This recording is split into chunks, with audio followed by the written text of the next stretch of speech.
জুমার দিন শুক্রবার দিন আসরের পরে 11 বার এই দুরূদ শরীফটি পড়ুন। আল্লাহ তাআলা কোনো চাওয়াই আপনার অপূর্ণ রাখবেন না। আপনি আল্লাহর কাছে রিজিক চাইবেন, রিজিক দিবেন।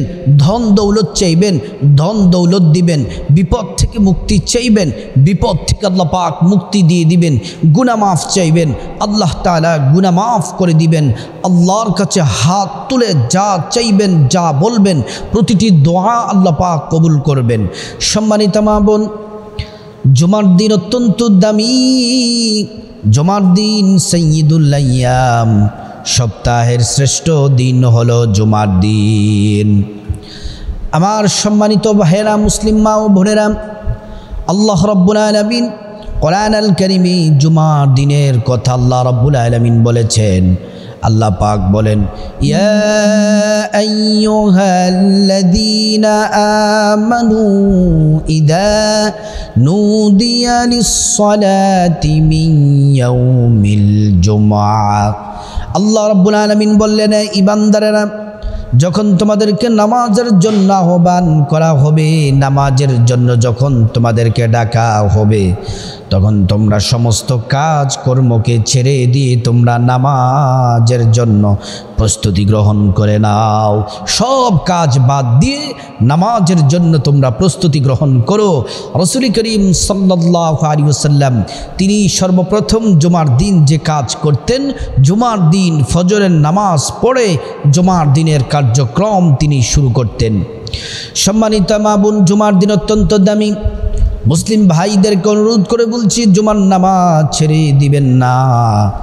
আল্লাহর নবী সাল্লাল্লাহু আলাইহি ওয়াসাল্লাম বলেছেন, ইচ্ছে করে 3টি পর পর জুমা যদি ছেড়ে দেয়, আল্লাহ পাক মুমিনের খাতা থেকে তার নামটি কেটে তার নামটি মুনাফিকের লিস্টের মধ্যে উঠিয়ে দেওয়া হয়। আমার মুসলিম ভাই ও বোন, জুমার দিন হলো অত্যন্ত দামি। জুমার দিন হলো সপ্তাহের শ্রেষ্ঠ দিন, গুনাহ মাফের দিন। আল্লাহ তাআলা অসংখ্য গণিত বান্দাদেরকে জাহান্নাম থেকে ক্ষমা করে আল্লাহ রাব্বুল আলামিন জান্নাতের ফয়সালা করে দেন। এই জুমার দিনে আল্লাহ রাব্বুল আলামিন বলেন, রাসূলুল্লাহ সাল্লাল্লাহু আলাইহি ওয়াসাল্লামকে আল্লাহ পাক জানিয়ে দিয়েছেন, হাবিব, জুমার দিন হলো এতটাই দামি, সারা দুনিয়ায় যতটি দিন আছে, বৎসরে যতটি দিন আছে, সব থেকে দামি দিন হলো জুমার দিন। সূর্যোদয়ের যত দিন আছে, সব থেকে সারা দিন হলো জুমার দিন। খলিকা আদম, জুমার দিনে আদম আলাইহিস সালামকে সৃষ্টি করা হয়েছে। জুমার দিনে আদম আলাইহিস সালামকে জান্নাতে প্রবেশ করানো হয়েছে। জুমার দিনে আল্লাহ রাব্বুল আলামিন কিয়ামত সংগঠিত করবেন। আসমান, জমিন, পাহাড়, পর্বত, ঘর বাড়ি সব লন্ড ভন্ড করে দিবেন, ধ্বংস করে দিবেন। শুধুমাত্র মানুষ আর জিন ছাড়া প্রত্যেক শুক্রবারে আল্লাহর সৃষ্টিগুলা ভয়ে কাঁপতে থাকে, না জানি কিয়ামত হয়ে যায়। আর আমরা তো জুমার দিন আসলে ব্যস্ততা বেড়ে যায়, আমরা তো ওই সময় আল্লাহর ইবাদত থেকে গাফেল হয়ে যাই, আমরা নামাজটা পর্যন্ত ঠিক করে পড়ি না। রাসূল করিম সাল্লাল্লাহু আলাইহি ওয়াসাল্লাম বলেন, কিয়ামতটা অনেক ভয়াবহ হবে। ইযাস সামাউ ফাতারাত ওয়া ইযাল কাওয়াকিবুন তাসারাত ওয়া ইযাল বিহারু ফুজ্জিরাত ওয়া ইযাল কুবুরু বুসিরাত। আসমানটা ভেঙে ভেঙে পড়ে যাবে কিয়ামতের সময়। আসমান থেকে তারকাগুলা খসে খসে জমিনের মধ্যে পড়ে যাবে। সমুদ্রের মধ্যে তরঙ্গ ঢেউ সৃষ্টি হয়ে যাবে, সব ধ্বংস করে দিবে। কবরের ছাদকে আল্লাহ পাক খুলে দিবেন, কবর তার ভিতর থেকে সব কিছু বের করে দিবে। সম্মানিত ভাইয়েরা আমার, সম্মানিত মা বোন, ভালো করে শুনুন। আল্লাহর রাসূল সাল্লাল্লাহু আলাইহি ওয়াসাল্লাম সাহাবীদেরকে বললেন, সাহাবীরা, জুমার দিন এমন একটি সময় আছে যে সময়টিতে আল্লাহর কাছে বান্দারা যা চায় আল্লাহ পাক তাই দেন, যে দোয়া করেন সে দোয়াই আল্লাহ পাক কবুল করেন। সাহাবীরা বললেন, ইয়া রাসূলুল্লাহ, সময়টি কোন সময় আমাদেরকে জানিয়ে দেন। আল্লাহর নবী বলেন, বাদাল আসরি ইলা গুয়ুবাতিশ শামস, আসরের পর থেকে মাগরিব পর্যন্ত সময়টি হলো দোয়া কবুলের সময়। সুবহানাল্লাহ, ওই সময় দোয়া আল্লাহ পাক কবুল করেন। সম্মানিত মা বোন, আমার মুসলিম ভাইয়েরা, ভালো করে শুনুন। রাসূল করিম সাল্লাল্লাহু আলাইহি ওয়াসাল্লাম বলছেন, জুমার দিন আসরের পর থেকে মাগরিব পর্যন্ত দোয়া কবুল হয়। আর আমলটি করতে হবে, দুরূদ শরীফটি পড়তে হবে। আজ জুমার দিন আসরের নামাজের পরে, জুমার দিন আসরের নামাজ পড়তে হবে, এটা হলো 1 নাম্বার শর্ত। শুধু আসরের নামাজ পড়লেই হবে না, দৈনিক 5 ওয়াক্ত নামাজ আল্লাহ পাক ফরজ করেছেন। ওই 5 ওয়াক্ত নামাজ প্রত্যেক দিন আমাদেরকে পড়াই লাগবে। আল্লাহ তাআলা ফরজ করেছেন, সময় মতো পড়া লাগবে। আল্লাহ পাক বলেন, ইন্নাস সালাতা কানাত আলাল মুমিনিনা কিতাবাম মাওকুতা। নির্দিষ্ট সময়ে নামাজ পড়ার জন্য আল্লাহ রাব্বুল আলামিন নির্দেশনা দিয়েছেন, হে আমার বান্দারা, সময় মতো তোমরা নামাজ পড়ো। শুধু তাই না, আল্লাহ পাক কোরআনুল কারীম আরো বলেন, ইন্নাস সালাতা তানহা আনিল ফাহশাই ওয়াল মুনকার, নিশ্চয়ই নামাজ সমস্ত অশালীন খারাপ কাজ থেকে প্রত্যেকটা মুমিন ইমানদারদেরকে নামাজ বিরত রাখে। সুবহানাল্লাহি ওয়া বিহামদি। জুমার দিন অবশ্যই আসরের নামাজ পড়বেন। আসরের নামাজ পড়ার আগে প্রত্যেকটা নারী পুরুষ আল্লাহ পাকের আরেকটি বিধান পালন করতে হবে। ওইটি যদি সঠিকভাবে না হয় আপনার নামাজ হবে না, নামাজ হবে না। সেই বিধানটি কি? আল্লাহ পাক কোরআনে বলছেন, ইয়া আইয়ুহাল্লাযীনা আমানু ইযা কুমতুম ইলাস সালাতি ফাগসিলু। আল্লাহ পাক বলেন, এই ইমানদারেরা, যখন তোমরা নামাজের জন্য দাঁড়াবে তার আগে তোমরা সুন্দর করে ওযু করে নাও, পবিত্র হয়ে নাও। নবীজি যেভাবে শিখিয়েছেন ওযু, ঠিক সেভাবে আমরা ওযু করতে হবে। নবীজির শিখানো নিয়মে পদ্ধতিতে ওযু করতে পারলে আল্লাহ পাক আমাদেরকে 2টি পুরস্কার দিবেন। 1 নাম্বার পুরস্কার, ওযুর পানির সাথে জীবনের সব গুনাহগুলো মাফ হয়ে যাবে। 2য় নাম্বার পুরস্কার হলো আল্লাহ রাব্বুল আলামিন হাসরের ময়দানে আমাদের ওযুর অঙ্গ প্রত্যঙ্গগুলোর মধ্যে নূর দিয়ে দিবেন, নূরে চমকাতে থাকবে। নবীজি সাল্লাল্লাহু আলাইহি ওয়াসাল্লাম আমাদেরকে দেখেই চিনে ফেলবেন, আল্লাহর কাছে নিয়ে যাবেন, সুপারিশ করে আল্লাহর জান্নাতে পৌঁছে দিবেন। সম্মানিত মা বোন ও মুসলিম ভাইয়েরা আমার, ওযু শেষ করার পরে পুরুষ যারা আছেন অবশ্যই মসজিদে নামাজ পড়বেন। আমার মা বোনেরা বাসায় নামাজ পড়বেন। আসরের নামাজ 8 রাকাত, 4 রাকাত সুন্নত, 4 রাকাত ফরজ।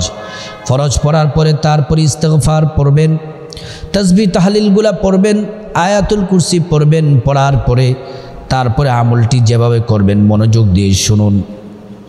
সর্বপ্রথম ইস্তিগফার পড়বেন 11 বার। কোন ইস্তিগফার পড়বেন? যারা পারেন সাইয়্যিদুল ইস্তিগফার, শ্রেষ্ঠ ইস্তিগফারটি পড়বেন, অথবা ছোট্ট ইস্তিগফার বলে দিব সেটি পড়বেন।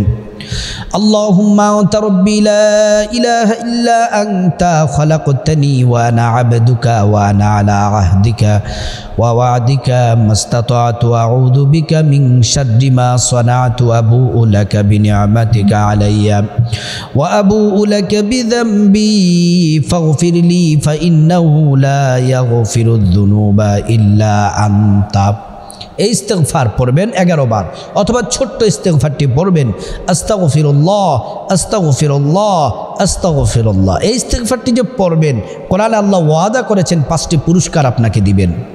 فقلت استغفروا ربكم إنه كان غفارا يرسل السماء عليكم مدرارا ويمددكم بأموال وبنين ويجعل لكم جنات ويجعل لكم أنهارا আল্লাহ পাক বলেন 5টি পুরস্কার। প্রথম নাম্বার পুরস্কার, ছোট বড় গোপন প্রকাশ্য সব গুনাহ আল্লাহ পাক মাফ করে দিবেন, 1 নাম্বার পুরস্কার।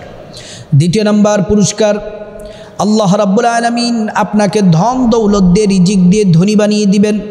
3 নাম্বার পুরস্কার, আল্লাহ পাক সন্তান নেককার সন্তান দান করবেন। 4 নাম্বার, আল্লাহ রাব্বুল আলামিন আপনাকে জান্নাতে প্রবেশ করাবেন। 5 নাম্বার, জান্নাতের নহর থেকে আপনাকে শরবত পান করাবেন। সুবহানাল্লাহ। সম্মানিত মা বোন, ইস্তিগফার পড়া শেষ হলে তারপরে 11 বার দুরূদ শরীফটি পড়বেন। কোন দুরূদ শরীফ পড়বেন? যে দুরূদটি পড়লে একবার পড়লে সাথে সাথে 10টি গুনাহ মাফ হয়ে যায়, সাথে সাথে 10টি নেকি আমলনামার মধ্যে যোগ হয়ে যায়, সাথে সাথে আল্লাহ তাআলা 10টি মর্যাদা বাড়িয়ে দেন। সুবহানাল্লাহ। আপনি যদি রাসূল করিম সাল্লাল্লাহু আলাইহি ওয়াসাল্লামের প্রতি এই দুরূদ শরীফটি যদি পড়েন, নবীজি আপনাকে নিজ হাত মুবারকে হাউজে কাউসারের পানি পান করাবেন। আল্লাহ পাক আপনার সব পেরেশানি দূর করে দিবেন। আর আপনি যে নবীজির প্রতি দুরূদ শরীফ পড়ছেন, ফেরেশতারা আপনার কথা, আপনার দুরূদ নবীজির কাছে পৌঁছে দিবেন। রওজা মুবারকে আপনার দুরূদ, আপনার নাম ঠিকানা পৌঁছে দেওয়ার পরে নবীজি সাল্লাল্লাহু আপনাকে দেখে খুশি হয়ে যাবেন, আপনার জন্য আল্লাহর কাছে দোয়া করতে থাকবেন। নবীজি বলেন যে এই দুরূদটি পড়বে ওয়াজাবাত লাহু শাফাতি, নবীজি বলেন আমি হাসরের ময়দানে ওই উম্মতকে সুপারিশ করে আল্লাহ পাকের জান্নাতে পৌঁছে দেব। সুবহানাল্লাহ। দুরূদ শরীফটি কোন দুরূদ? নামাজের যেই দুরূদ আছে সেই দুরূদটি পড়বেন, অথবা ছোট্ট একটি দুরূদ বলে দিব সেটি পড়বেন। নামাজের দুরূদ হলো আল্লাহুম্মা সাল্লি আলা মুহাম্মদ ওয়া আলা আলি মুহাম্মদ كما صليت على إبراهيم وعلى آل إبراهيم إنك حميد مجيد اللهم بارك على محمد وعلى آل محمد كما باركت على إبراهيم وعلى آل إبراهيم إنك حميد مجيد। দুরূদ ইব্রাহিম পড়বেন 11 বার, অথবা ছোট্ট দুরূদটি পড়বেন 11 বার। সাল্লাল্লাহু আলাইহি ওয়াসাল্লাম, সাল্লাল্লাহু আলাইহি ওয়াসাল্লাম এটি পড়বেন। পড়ার পরে তারপরে কিছুক্ষণ জিকির আজকার করবেন, মুনাজাত ধরে আল্লাহর কাছে কান্নাকাটি করবেন। আপনার গুনাহ মাফ দরকার, আল্লাহকে বলবেন আল্লাহ জীবনের গুনাহগুলা মাফ করে দেন। আল্লাহ পাক গুনাহ মাফ করে দিবেন। হায়াতের মধ্যে বরকত চাইবেন, বরকত দিবেন। পরিবারে সুখ শান্তি চাইবেন, সুখ শান্তি দিবেন। সন্তানদের জন্য দোয়া করবেন, স্ত্রীর জন্য, মা বাবার জন্য, প্রত্যেকের জন্য দোয়া কবুল করবেন। আর যাদের মা বাবা কবরে চলে গেছে তাদের জন্য ক্ষমা চাইবেন, আল্লাহ পাক তাদেরকে মাফ করে দিবেন।